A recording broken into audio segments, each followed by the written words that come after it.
बातमी पार्थ पवारांची आहे। पुण्यातील मुंडवा जमीन व्यवहार घोटाळा प्रकरणामध्ये पार्थ पवार यांना क्लीन चिट मिळू शकत नाही असा दावा सामाजिक कार्यकर्त्या अंजली दमानिया यांनी केलाय। जर खारगे समितीने पार्थ पवारांना क्लीन चिट दिली तर हायकोर्टात जाण्याचा इशाराही अंजली दमानिया यांनी दिलाय। मुंडवा जमीन घोटाळ्यात पार्थ पवारांना क्लीन चिट। पार्थ पवारांना क्लीन चिट मिळू शकत नाही, दमानियांचा दावा। पार्थ यांना दिलासा मिळाल्यास खारगे समितीला धारेवर धरणार, दमानियांचा इशारा। समितीला मुदतवाढ, अहवालच आलेला नाही, बावनकुळेंचं स्पष्टीकरण। अजित पवार यांच्या अकाली मृत्यूनंतर राष्ट्रवादी काँग्रेस आणि राजकारणामध्ये अनेक बदल होताना दिसतायत। अजित पवारांच्या पत्नी सुनेत्रा पवार यांनी उपमुख्यमंत्री पदाची शपथ घेतली। त्यानंतर सुनेत्रा वहिनींच्या राज्यसभेच्या जागी पार्थ किंवा जय यापैकी एकाची वर्णी लागण्याची शक्यता आहे। यातच काही महिन्यांपूर्वी गाजलेल्या मुंडवा जमीन घोटाळा प्रकरणात पार्थ पवारांना क्लीन चिट मिळाल्याची चर्चा आहे। मुंडवा जमीन घोटाळा प्रकरणात पार्थ पवारांना दिलासा मिळाल्याची चर्चा। आर्थिक गुन्हे शाखेच्या आरोपपत्रातून पार्थ आणि दिग्विजय पाटील यांची नावं वगळली। खारगे समितीनेही पार्थ पवारांना क्लीन चिट दिल्याची चर्चा। समितीसमोर सादर झालेल्या कागदपत्रांवर पार्थ पवारांची सही नाही। कागदपत्रांवर दिग्विजय पाटील आणि शीतल तेजवानी यांच्या सह्या। पार्थ पवारांना क्लीन चिट दिल्याच्या चर्चांवर अंजली दमानिया यांनी आक्षेप नोंदवला। पार्थ पवार यांना क्लीन चिट मिळू शकत नाही असा दावा त्यांनी केलाय। पॉवर ऑफ अटॉर्नीवर शीतल तेजवानी आणि पार्थ पवार यांच्या सह्या असल्याचं त्यांचं म्हणणं आहे। सरकारच्या समितीने क्लीन चिट दिलेली नाही असंही दमानिया यांनी सांगितलं। पार्थ पवारांना दिलासा मिळाल्यास खारगे समिती विरोधात मुंबई हायकोर्टात जाण्याचा इशाराही त्यांनी दिलाय।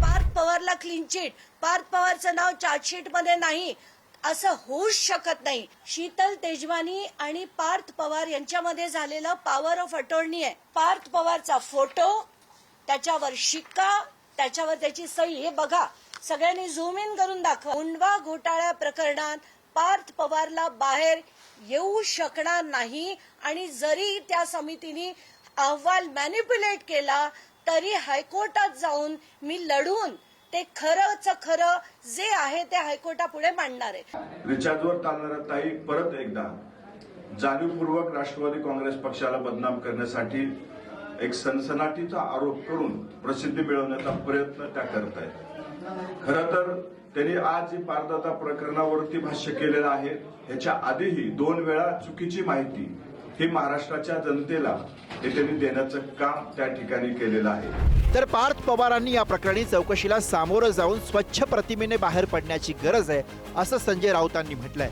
खारगे समितीचा अहवाल अद्यापपर्यंत सरकारला मिळालेला नाही असं महसूल मंत्री चंद्रशेखर बावनकुळे यांनी सांगितलंय। अहवालात असलेल्या निष्कर्षानुसार कारवाई करण्यात येईल असंही त्यांनी स्पष्ट केलंय।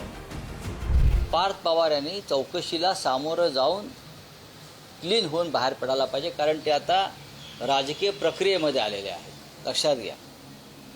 आणि जेव्हा राजकीय प्रक्रियेच्या मुख्य प्रवाहात एखादा नवीन कार्यकर्ता येतो तेव्हा त्यांनी त्यांच्यावरती असलेले आरोप, संशयाचं बळं दूर केलं पाहिजे। अजूनही कुठलाही रिपोर्ट सरकारकडे आला नाही। उलट 8 दिवसाची मुदतवाढ समितीने मागितली आहे, ती आज मी देणार आहे। कारण या समितीने जिल्हा परिषदेच्या निवडणुका विचारात घेता आणि त्यांच्याकडे जे काही 9 तारखेपर्यंत निकाल आहे, या निकालाची पार्श्वभूमी आणि ते काही मनुष्यबळ वगैरे विचारात घेता 8 दिवसाची मुदतवाढ या समितीला आम्ही देणार आहोत। मुंडवा जमीन घोटाळा प्रकरणात नाव आल्यानं पार्थ पवार यांच्या पुढच्या राजकीय कारकिर्दीवर परिणाम होण्याची शक्यता आहे। पार्थ पवार यांच्या अमेडिया कंपनीकडून मुंडव्यामध्ये महार वतनाची 40 एकर जमीन खरेदी, 1800 कोटींचा भूखंड केवळ 300 कोटीत खरेदी केला। IT पार्क आणि डेटा सेंटर उभारणीसाठी खरेदी, जमीन खरेदीसाठीचं 21 कोटी मुद्रांक शुल्कही माफ। जमीन मालकांची पॉवर ऑफ अटॉर्नी शीतल तेजवानीकडे। व्यवहारांच्या कागदपत्रांवर शीतल तेजवानी आणि संचालक दिग्विजय पाटील यांची स्वाक्षर। प्रकरण समोर आल्यानंतर शीतल तेजवानीला अटक, तहसीलदार सूर्यकांत येवले, उपनिबंधक रवींद्र तारू निलंबित। मुख्यमंत्र्यांनी या प्रकरणाची चौकशी करण्यासाठी महसूल विभागाचे अतिरिक्त मुख्य सचिव विकास खारगे समिती नियुक्त केली आहे। या समितीच्या अहवालात पार्थ पवारांना क्लीन चिट मिळाल्यास त्यांचा राजकीय मार्ग सुकर होणार आहे। आता अंजली दमानिया यांनी घेतलेल्या आक्रमक पवित्र्यानंतर पुढे काय होणार हे पाहावं लागेल. ब्युरो रिपोर्ट, पुढारी न्यूज, मुंबई.